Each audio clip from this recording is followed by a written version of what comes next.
Do you want to do more than follow orders? Think outside of the box and manifest your dreams? Then you've come to the right show. Welcome to the award-winning podcast, Holding Down the Fort by U.S. VetWealth. I'm your host, Jen Amos, a Gold Star daughter, veteran spouse, and entrepreneur.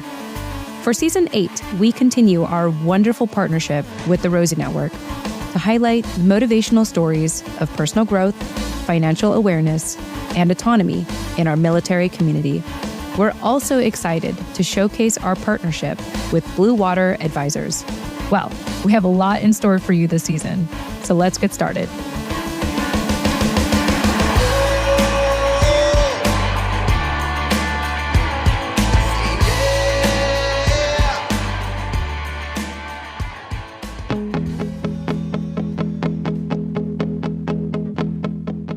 Hey everyone, welcome back to another episode here at Holding Down the Fort in partnership with all the amazing companies. We got U.S. VetWealth, the Rosie Network, and Blue Water Advisors. So welcome, and thank you to all of our collaborators, especially now that we have passed episode 200. I just want to continuously remind myself and humble myself that I did not make it here alone. And this is just the beginning. You know, I don't think I've made it. I just think that it's just a great milestone to recognize. All right, let me dive into this question of the day for all of you. Are you able to recognize chronic pain or discomfort in your life? If so, what steps have you taken to manage it more effectively? Well, for Pinky Uttayaya-Andrews, her desire to help others began after seeing her husband, a Marine Corps veteran, struggle with chronic pain and PTSD. Pinky, also known as Coach P for short, founded Zenergy Health and Performance and created the proven 7-pillar system to help veterans and the military community overcome physical and invisible wounds through a holistic approach. Her approach encompasses mindset, physical well-being, nutrition, stress management, sleep management, recovery, and social well-being. She draws her knowledge from veterinary medicine to understand and explain medical issues to her clients. She finds her work rewarding, especially when she sees her clients regain their mobility and improve their quality of life. I hope that you listen to Coach P's passion for making a significant impact on the quality of life for veterans and the military community. Now, if you're interested in reaching out to Pinky as you listen to this conversation, go ahead and check out the show notes of this episode available in your preferred podcasting app. You can also visit our website, holdingdownthefortpodcast.com. And if you are listening to this the moment the episode is published, it'll be the first episode that pops up on the website. Otherwise, you can use the search bar on the top right and plug in the episode number, which is episode 202 with Pinky. You can also use the search bar on the top right and search for the episode number 202 with Pinky. So I hope that you'll enjoy this conversation with Coach P as she empowers veterans and spouses against chronic pain through holistic wellness. Happy listening or watching, because this is also available on our YouTube channel. We will provide the direct link in the show notes for you. All right, enjoy. All right, hey everyone, welcome back to another episode here at Holding Down the Fort. I am really excited to be bringing on our next guest, Pinky Uttayaya-Andrews, also known as Coach P. And Pinky is the founder of Zenergy Health and Performance. Pinky, also known as Coach P, welcome to the show. Well, thank you for having me, Jen. I'm happy to be here. Yes. Okay, cool. I'm so happy to hear that. I'm always happy when people say they're happy to be here. So, you know, because it's like an hour of your life to have a conversation with me, maybe less, depending on where this goes. But I always like to start off by asking people, for our listeners that are getting to know you for the first time, give us a quick snapshot of your life today. And if you need to narrow it down, I mainly want to hear what keeps you busy and or excited about life nowadays. You know, I mean, that's a great question. Running the business is really everything for me. I enjoyed a lot, you know, because it's I get to help veterans and, you know, the whole veteran community, military spouses, but honestly, just living. I mean, it's enjoying every aspect of my life, being able to still move around, go have fun, you know, getting outdoors. But I will say the majority of it, the business actually is my baby. Oh, that's wonderful. Yeah, my husband and I, we don't have kids yet, but like we've been running a business together for the last 8 years and we have like 2 pets, but I like to say like our business is our first baby. Yeah. And it's a lot. Like it, I mean, it's great because I have him to do it with, but like to run a business, I mean, to hear that it really excites you is very meaningful for me to hear. And I also wanted to just touch upon like your gratitude of just being able to move and be mobile, because like, this month, my gym, the challenge this month was attendance. And I actually PR'd, like I actually broke my record for like how well my attendance is at the gym. Okay, Pinky, I checked into my gym this month Good. 25 times. 25 out of 31. Like, Great. isn't that crazy? That's But it awesome. took, thank you. Yeah. But it took a while to get there. Like, I had to really like get into this mindset of like, movement is a lifestyle. Like, it doesn't have to be intense every single time. And part of where my motivation comes from is that I think like, I'm in my mid 30s now. And it's like, as I get older, I can notice the differences between my friends who, let's say, value health versus like, live a more sedentary lifestyle because of 9 to 5, life, all the things, which I completely understand. But what I have found though is just this general energy and excitement that I have for life. Like I feel like I have more time in my day to do things and I feel like I'm just more present with people. And I'm curious, like, with your background and your own personal experience of living an active life, if you maybe feel a similar way. Honestly, it is because I'm in my 40s. So is when you look at comparison of like you said, friends who are more active versus friends who are more sedentary, there's a huge difference, right? Mhm. The friends who are more sedentary are deal with more pains and just more stress and everything, but the ones who are more active are able to really really enjoy different aspects of their life. Mhm. And for myself, I mean, I will say definitely in the last year, I've probably felt my age more than any other time in my life.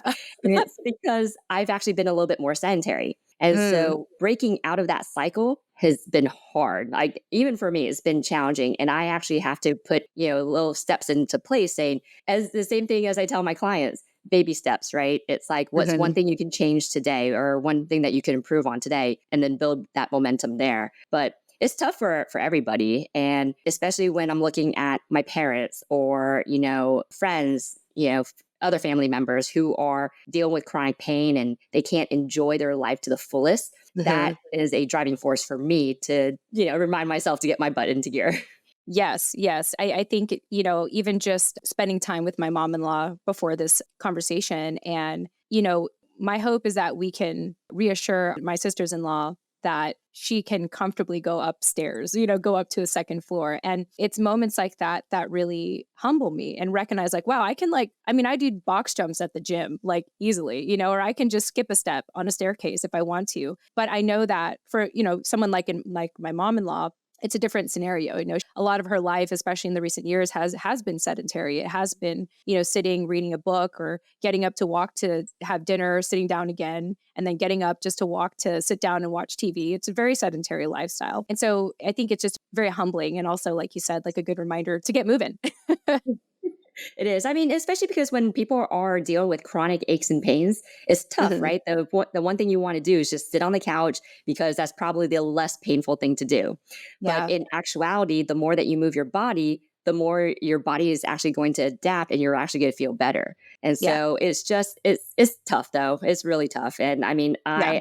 I'm definitely a creature of habit, just like everybody else, where it's like, oh, I'm tired. I just want to sit on the couch. I want to lay in bed. But getting that drive to be able to do what you need to do in order to get your, to improve your quality of life. Yeah. Well, let's talk about chronic pain because I think that as we, age, I think for some of us, we don't know the symptoms of chronic pain. We tolerate it for a long time. Like, I'll give an example. In my 20s, I wore heels a lot because I'm 5'1". And when I started in business, I felt like I needed to be eye level with everyone. So I would wear like 3-inch heels. Long story short, really messed up my posture. I got bunions on my toes. That's like probably a little too TMI for people. But anyway, like almost 2 years ago, I dedicated an entire year just going to the chiropractor and like moving my body again. And that's why, fast forward to today, I'm just so surprised at how strong I am now, in a number of ways.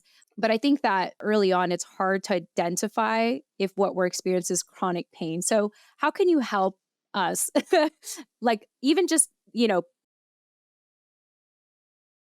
So with each person, it's going to be different because pain is something where it's causing that sharp shooting pain, where it's really decreasing your ability to move, to do your daily life activities. Mhm. And so a lot of us deal with chronic aches, Mm. and chronic discomfort. So like that low back tension, maybe the neck tension and stuff like that. And so a lot of people don't realize when, it's when you're dealing with all those pains or those discomforts for year after year after year, that will lead to chronic pain. But we end Mhm. up telling ourselves that, well, I mean, I've tried this, I've tried that, it hasn't worked. And then we kind of adapt it to our lifestyle. And we Mhm. just, it's just there. I hear it a lot where it's like, well, I've had this for 20, 30 plus years. It's there, whatever, Yeah. So it's being able to recognize that those type of aches, pains, and discomforts are not normal. It Yeah. should be more on the short-lived side and not something that you're dealing with every single day, 365 a year days a year. Yeah, I think that's a good way to explain it because there was a point where for me, like my lower back was, or my hips were out of alignment because of the heels I wore. So I came to a place where I convinced myself that my right leg was actually shorter than my left. So I had to like sneak in an extra insole for my right foot to feel like my body was right. So then when I started going to the chiropractor, he's like, that is not normal, but it's like, I appreciate you saying that. It's like recognizing that if it's like a chronic ache, that's lasted more than a year, then that's a good telling sign. Like if you're accepting that that is your normal, like that is not okay. Like it may be normal, but it's not okay. Like it's not good to normalize it, I think is what I'm hearing you say. Yep, exactly. I mean, to take the point, I'll take the bunions for example. So actually, Mhm. there's a number of people that have bunions, and women are actually kind of notorious for having it because of the heels. Yeah. And so I'll Mhm. say I have it too, and I didn't even realize I had it until I had a foot injury. Went to a doctor, and my doctor was like, "Oh, hey, you have bunions." I'm like, "Whoa, whoa, whoa, time out." I'm Yeah. like, okay, we're going to circle back to that, but Yeah. yeah, don't dismiss that. We're going to circle right back to that. And so, with like bunions, for example, it's because of our shoes, because Mhm. our shoes are made so that it narrows everything. And Yeah. then, but then also with that narrowing, it creates imbalances throughout our whole body. So, with us being on our feet all day, it translates up to our legs, then our hips, then our shoulders. So everything's all connected. Mhm. So, but it's just being aware, those tiny little things. And I mean, with me and my bunions, I'm doing everything I need to every single day so it doesn't get worse. Because the last thing I want Yes. to do is not to be able to walk. Yes, yeah, or get surgery because I've been told that that would be the case, and they said they had described it to me that to get surgery would basically mean to break your big toe just to get it back in alignment. I'm like, I'm gonna hold off as long as possible. I don't want that. I've never had any major surgeries. I don't want that kind of surgery. And yeah, and like nowadays I've switched. I've donated all my heels. I mainly like to wear zero shoes. They're my favorite because it's like open toe kind of concept and it feels like you're walking barefooted and they even have like nice dress shoes for them, so just like switching to brands like that I have found to be, just a game changer for me. And I just, whenever I see people wear like cushion shoes, sometimes I'm like, oh my gosh, like that's just I just cannot, like the thought of it makes me cringe now, even especially even like nice like workout shoes that kind of point. I'm just like, I can't do that because I need my toes to breathe, I need my toes to like do its thing. I mean, that's my preference. I'm not telling anyone to like, I'm not trying to tell anyone to do anything different. I'm just saying what I have learned for myself is that like it's so crazy though, Pinky, how it's like it like starts with the toes and it like it makes its way up. And I took that for granted. It took me a long time to like realize that that was an issue. Like it kind of started from the bottom, made its way up, And so yeah, I'm just kind of reflecting on that. And I feel reassured with what you're sharing and also like, what you do and really helping people with chronic pain. Yeah, no, I love it. Honestly, I tell people like the more pays you have, hit me up. I'm ready. I love it. Well, you have to tell me a little bit about your journey to what you do with Zenergy, because from what I know, you actually got a doctorate in veterinarian medicine. And yet here you are, helping with chronic pain. So tell us that journey from, your doctorate to where you are today. Yeah, no. So a lot of people ask me about this because they're like veterinarian to health and wellness, not seeing it. So, Yeah. I thought I wanted to become a veterinarian, went to vet school, graduated, and honestly, I've actually never worked a day as a veterinarian, but I had been in the vet field for I don't know, it was like something like 8 years beforehand working as a tech. And what ended up happening, it was my last year of vet school during my clinical year. I did a rotation in physical rehab. And so a lot of people don't know that there is rehab for animals. And I absolutely loved it. And so my process just started to change. I was like, well, I'm almost done with that school. Let me just go ahead and graduate, get that.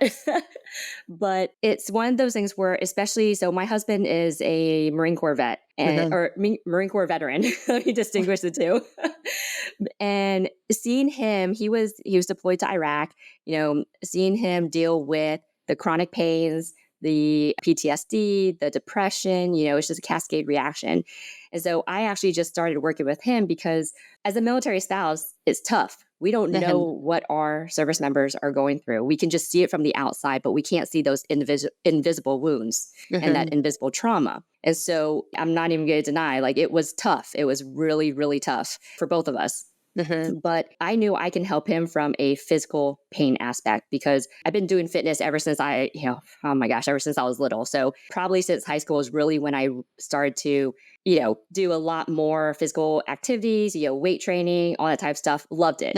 And so being able to work with him, understand the body more, and getting him to a point where, after 2 ACL surgeries, he can still go out and run, play soccer, play his favorite sports and all. And that's huge, especially, for him to be able to get his release out, So it kind of transitioned from there. I was just doing personal training on the side. One of my clients, who happens to now be one of my best friends, she kept on pushing me, she's like, you guys start your own business. It's that this is what you love to do. Like, you are really good at it. And so after a while, I started in 2018. And honestly, it's been a phenomenal journey. It's been really great because being able to work with people who have chronic pain, not just veterans, but anyone deal with chronic pain, and helping them get the relief that they need without the added medications and not having to wait 3 months until they can see results. I'm able to really isolate what their pain point is and then get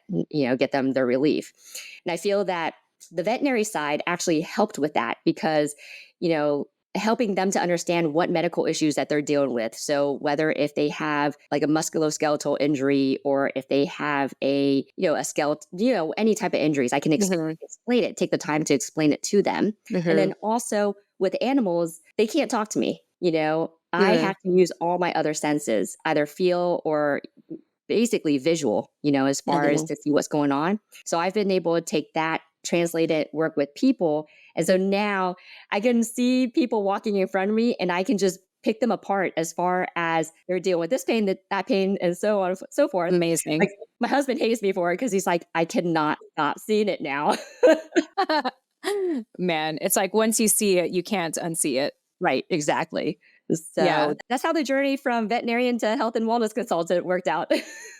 Well, I didn't know that pets had rehab, so that's new for me to hear as well. And I just love how you found a love, for rehab through that. And, I like hearing that you like to help people just recover without using too much medication and stuff like that. I'm sure it must feel like a very empowering experience for your clients to be like, wow, I am at this age. I had tolerated this, pain for so long, this chronic pain for so long.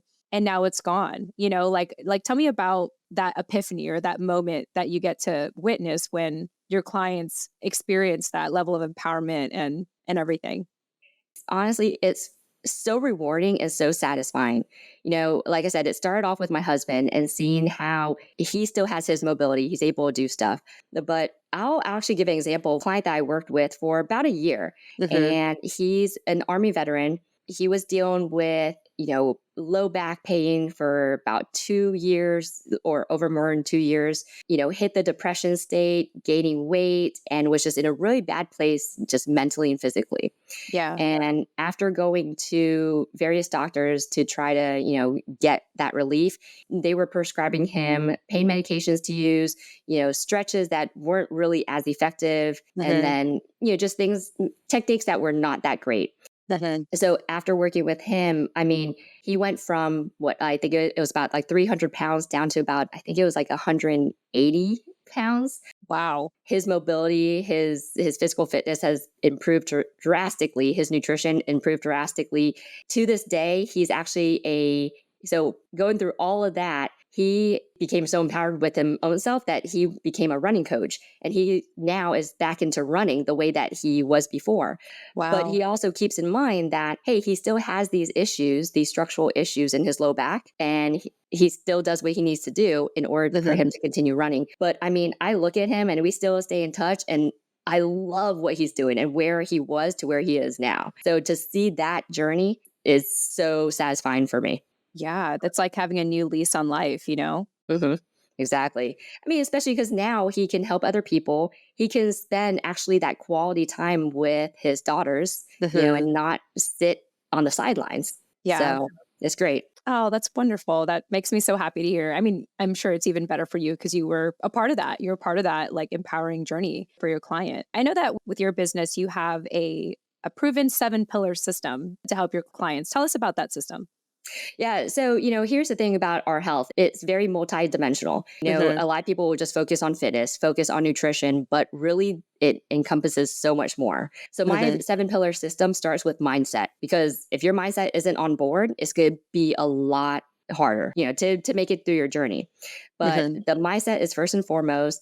We focus on your physical well-being, the nutrition, stress management, sleep management, recovery, and then social well-being.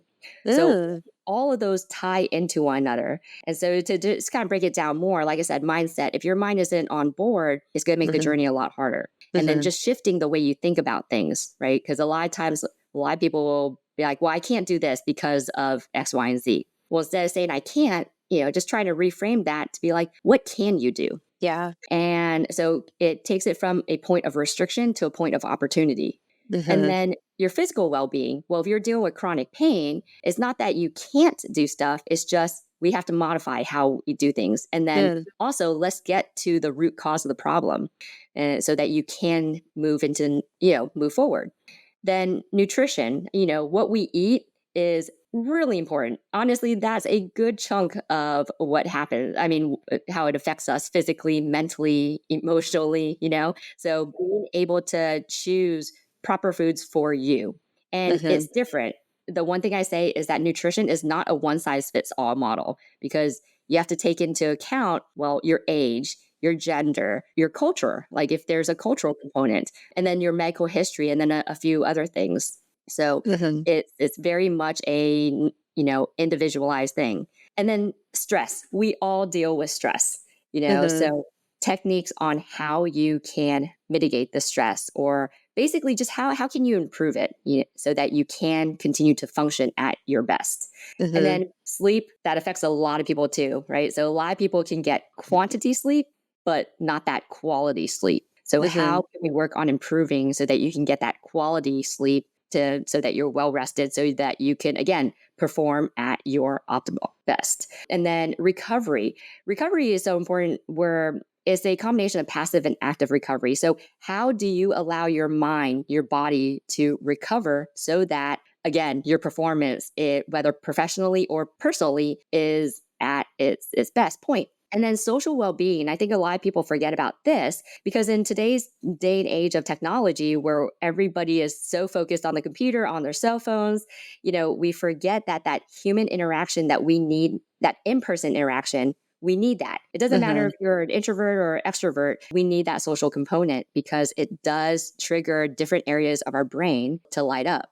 So the more that we're in isolation, the more that it could be more damaging if we were to just go out and hang out with some friends, or even just family. Yeah.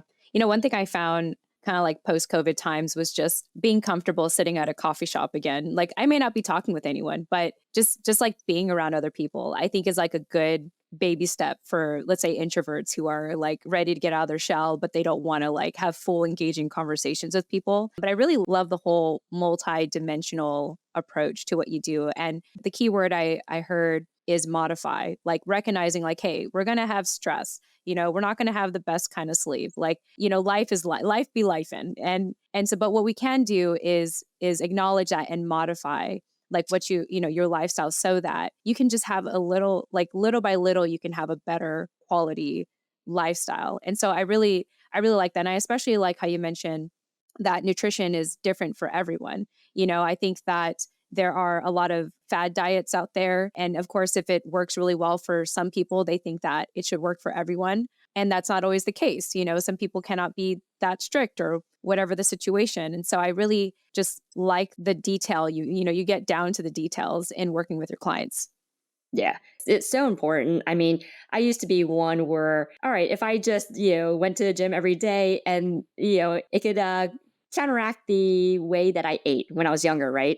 But then nowadays, I'm like, that's not going to fly. Like, if I go out and eat a greasy meal, I'm going to be hurting. That's so funny. Yeah, I personally, for me, what's worked is to eat locally sourced food. So like I say local and seasonal. So whatever's local, whatever's seasonal, I have found that to be really that work really well for me. And it's kind of like to the point where like my husband and I, we have a hard time eating at restaurants because we almost always leave feeling upset. Like even if we try to order as clean, quote unquote, as possible, there's just something in that kitchen, in that commercial kitchen that it just doesn't sit well with us. And so in a way, I'm really grateful to have gotten to that place where it's like, cool, I enjoy eating at home, cooking at home. Also, I have to find different ways to socialize because I've had a lot of foodie friends in my life and they all want to meet over food. And I'm just like, well, we're going to have to either I'm going to have to make different friends or like kind of tweak the way that we all meet up, And so, yeah, I just wanted to mention that. But I wanted to go back to, I guess, like prior 2018 when, you were told, hey, you love what you do. You should totally make a business out of it. What I've come to find that it's one thing to love what you do. It's another thing to actually like turn it into a business. So tell us about that process. Because sometimes I tend to find it's not for everyone. Like some people are really talented at what they do. They're great at what they do, but it can't always translate to being a business. So tell me about that process. Oh man, I was scared. No doubt. I was scared to start my own business. Like I wanted to. When I was younger, especially going through vet school, I knew that I wanted to have my own veterinary office, right? And then of course, plans changed but having my own like health and wellness business, it was, I don't know, it was a little bit more scary. And until I saw there were certain signs that I got, where I was like, okay, this is it. No, I know I can help people. And so I remember it was August 22nd, 2018. It was around like midnight where I got this sign. I saw a Facebook post from a friend, issue that they were dealing with, and it clicked in my head. I was like, I know I can help people like this. And that was the night I registered my business. And love it. I haven't looked back since. And honestly, since I started it, so many doors have opened up too. Now, just like you said, it's not for everybody because it is a full-time job and then some. Yeah. And it's, because you wear many hats, where if you go into any other company, you're working a particular role and then you have support from other people. But as a business owner, you're the CEO, you're the accountant, you're the project manager, you're everything. Yeah. And it's really overwhelming. And then you have imposter syndrome that kicks in where you're like, can I really do this? I don't know. I really don't know. I still have it. And I mean, I know people who are, they've been in business for decades and sometimes they still have it too. So it's relieving that I'm like, okay, I'm not the only one. What I like about imposter syndrome is it's a great way to like humble ourselves and recognize that it could be used as a motivator to like just keep doing better and focus on being of service to your clients, And yeah, I think like the natural progression of a business is growth. And I think with every growth, there is a level of imposter syndrome. It's kind of like, oh my gosh, this is actually working. I'm actually getting clients. I'm actually getting referrals. People want to work with me, like it's just that I feel like it's a constant, experience, but it's also fun, right? Like, I think it's like, it's like a roller coaster in a sense, but like a good one. Right, exactly. I mean, honestly, I know my trend when it comes to imposter syndrome. It will come a time where I'm like, I don't know if I'm cut out for this. I don't know if I can do this. I like sitting in the corner, just like, oh my gosh, I don't know what's going on. Yeah. And then usually it's like 24 hours later or maybe 48 hours later. And I'll sit there. I'm like, all right, Pinky, for real, like get your crap together and let's go. I love that inner dialogue. It happens all the time. My husband is just like, you go through this all the time. I'm like, I know. Yeah. And you know what? It's okay. Like I've learned to describe, like what I do is I have what I call raw emotions and then I have processed emotions. So I just let the raw emotions I just let it out. And then I allow it to go out, whether it's imposter syndrome or whatever insecurity I feel. And then eventually I unpack it and I work through it to the point where I can like articulate what I was feeling with the raw feelings, get to that place of like it being processed and actually do something good with it. It's like, okay, we felt all the feelings, they're out there, we didn't die just expressing it, like this is not a matter of life or death. We did it. Now let's just get back into it. Yep, exactly.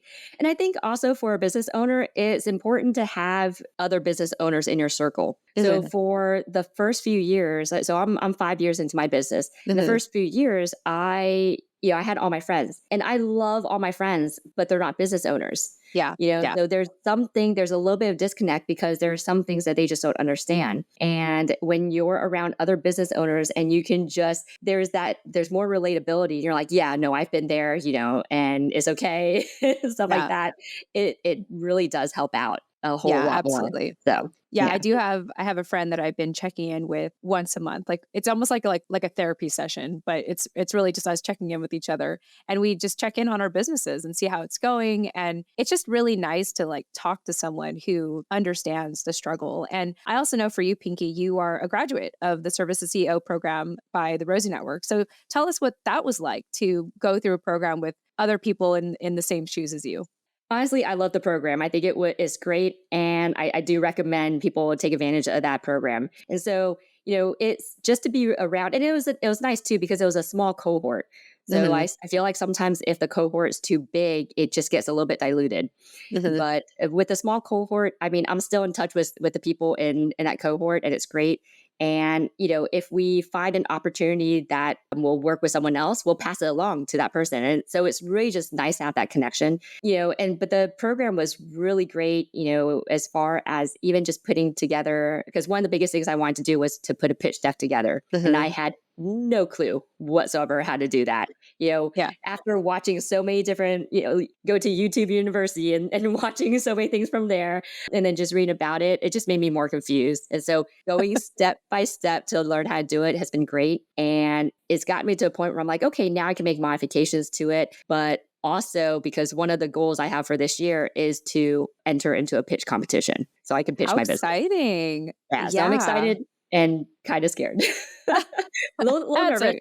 a that's okay. Yes, that's a good thing because I think fear shows that you care, Right. and that yeah, I think that's really it. I know that there's like an acronym for fear out there. I can't think of it off the top of my head, but that's exciting. I'm excited for you, Pinky, for that. That's a big deal to, want to do a pitch competition. So yeah, I was thinking a little bit more about what you're talking about with like the friends that you love and also the importance of surrounding yourself with people who are also entrepreneurs. And I think like I just kind of I'm just reflecting on how I feel like I had to like learn that the hard way because like in the past I would invite people I loved to be part of my, business projects or opportunities. And in the end, my hope for them didn't really match up with, how they saw themselves and how they wanted to be in business. So have you ever been through that experience where you're like, okay, like I want to bring you along because I care about you and I want to do this with you, to okay, how do I like lay this down gently and say that, this is not going to work out?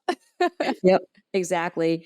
And Mhm. it's definitely, I've kind of been in that position where I'm like, I think I want to bring this person on, but then I really have to sit down and, weigh out the pros and cons. And you have to be careful who you bring in. It's kind of like any other relationship, whether it's a husband, wife relationship, boyfriend, girlfriend, partner relationship. You have to bring in the people that not only are, you know them personally, but they can match your energy, right? Mhm. It's I find where if you bring in people, especially to your business, that are who can be too close, sometimes family members, Mhm. sometimes it's a good thing, Mhm. but sometimes it could be a very, very bad thing. And then Mhm. you end up breaking that relationship. So Yeah. I always anyone who I want to bring into my business, I want to be able to meet with them, have those deep conversations and see where they're at, what they can bring to the table before we can even think about bringing them on. Yeah. Yeah. I feel like that's still a lesson I'm learning sometimes. I mean, it's easy with like virtual assistants and having our admin assistant, like, but I think I mean, I work with my husband. So that's always, the lines are just blurred. It's over for us. But, but also learning like, hey, we also need to have like a personal life as well, or at least I do. I need to have a social life. That's what I learned, is that he loves working and I love to have a balance. So there's that whole thing as well. But no, I think that's great. And just, recognizing that it's not personal, it's business, and like finding that language to say, hey, like, well, or at least for you, it's like also knowing how to vet people moving forward and understanding like what their values are and why they want to work with you to begin with. Exactly. And I mean, because there's a point where I thought I wanted to bring my husband onto my business too, but I'm not going to deny there are times we butt heads because we're both, type A personalities. Yeah. And so I brought him on as an advisor and just as a Ooh. mentor, because Mhm. there are aspects that I am not good with, or I just don't have that knowledge in, where he does.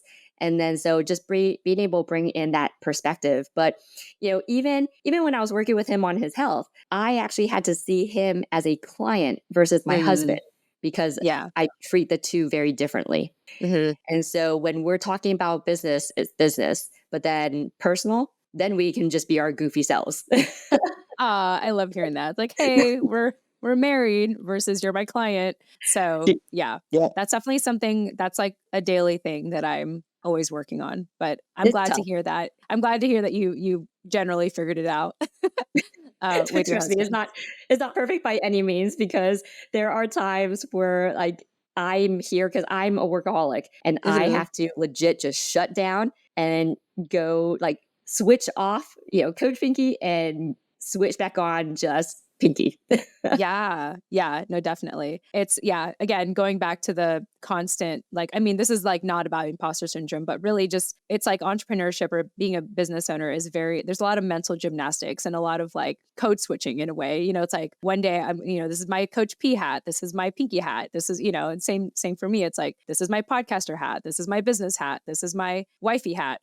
you know but again, it's like I'm all the same. I wear all the hats because I am me, and just constantly like learning to find that balance, I think is really important. But yeah, Pinky, I mean, I feel like I asked all the questions I wanted to ask you. I just want to make sure that you've shared everything you wanted to share about Zenergy Health and Performance, or just anything in general. Is there anything else that I haven't asked you yet?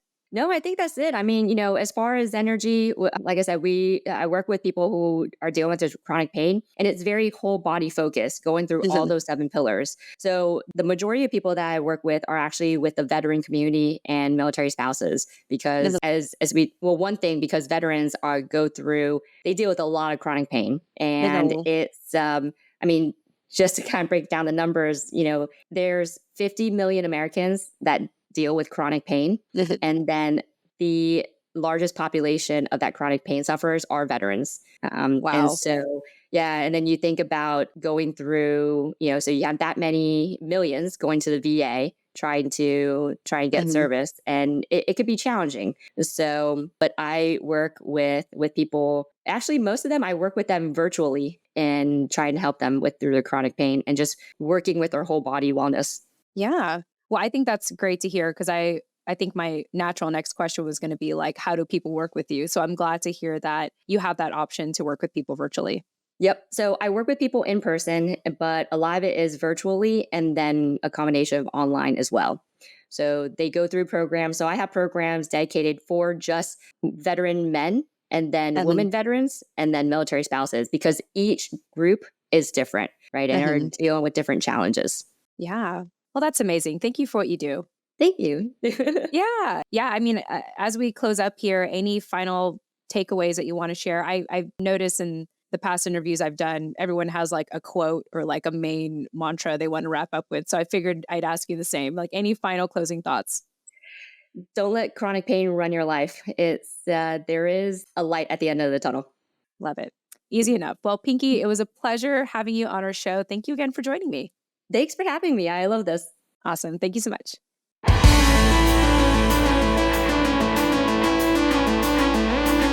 Hey, this is your host, Jen Amos. Thanks again for listening to today's episode of Holding Down the Fort by US VetWealth.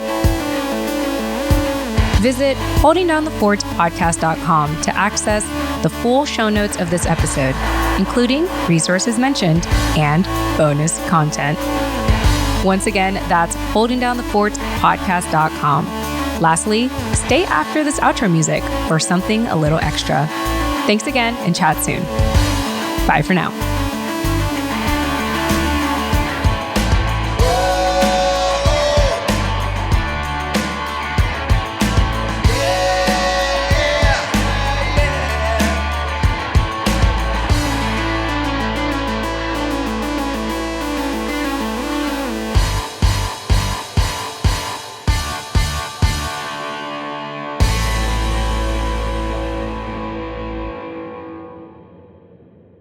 All right, hey everyone, thank you for joining me in the post commentary. Typically on Mondays, I like to take this opportunity to reflect on the question that I had opened up with at the beginning of this recording, which is, are you able to recognize chronic pain or discomfort in your life? If so, what steps have you taken to manage it more effectively? I really like Coach P's holistic approach and her 7-pillar system to focus on mindset, physical well-being, nutrition, stress management, sleep management, recovery, and social well-being. It feels very, holistic and wholesome and well-rounded. And there's so many moments in my life that I can share with you where I had to learn to find a balance in my health. I think the most obvious one for me was in my 20s when I used to have major eczema breakouts. And I realized that even if I was exercising, I wasn't eating well and I was stressed all the time. And I remember I had to learn to manage my stress. I had to cut back on things that were stressing me out. I started to change the way that I ate. Fast forward to today, I'd like to believe that I have a pretty well-balanced life. I love exercising. I love eating local and seasonal produce. And I think I do a lot of things in social settings. So I get that, feeling of support and encouragement and love and all the things. So I like to believe that I'm pretty well-rounded, but it took a long time to get there. It definitely took self-awareness, and that's why we're going back to the question, are you able to recognize chronic pain or discomfort in your life? And for me, my discomfort started in my skin. Eventually, it started with hip pain. I started having hip pain because I used to wear heels all the time.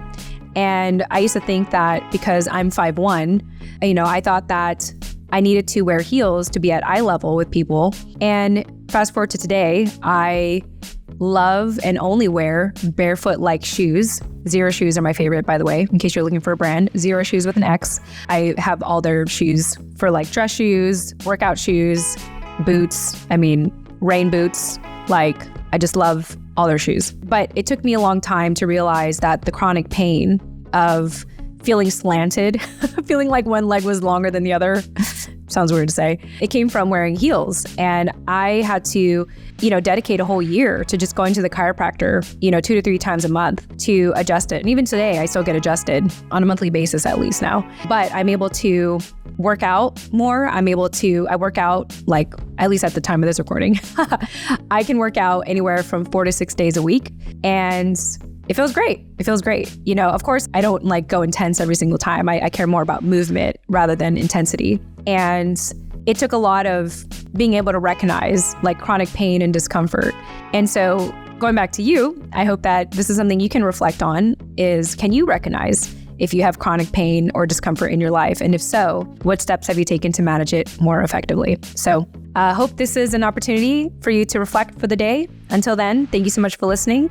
If you want to get bonus content from Holding Down the Fort, if you are I want something between now and Thursday, well, you can always create your free membership with us with our online portal available at holdingdownthefortpodcast.com/portal. There you'll get access to our private podcast called Inside the Fort, where I am a little more candid on there. And you'll get to hear my editing skills versus Dennis's, because my editor, because I'm the one editing it. Yeah, so if that alone is interesting for you to hear my editing skills or lack thereof, then join the portal for free. And if you don't like it, you can always opt out. No big deal. No pressure. Open door.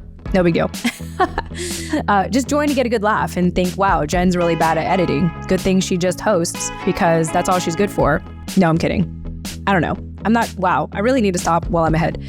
Thank you so much for watching, and we'll chat with you on Thursday. Otherwise, we'll see you in the portal, which once again is at holdingonthefortpodcast.com/portal. All right, talk to you soon. Bye.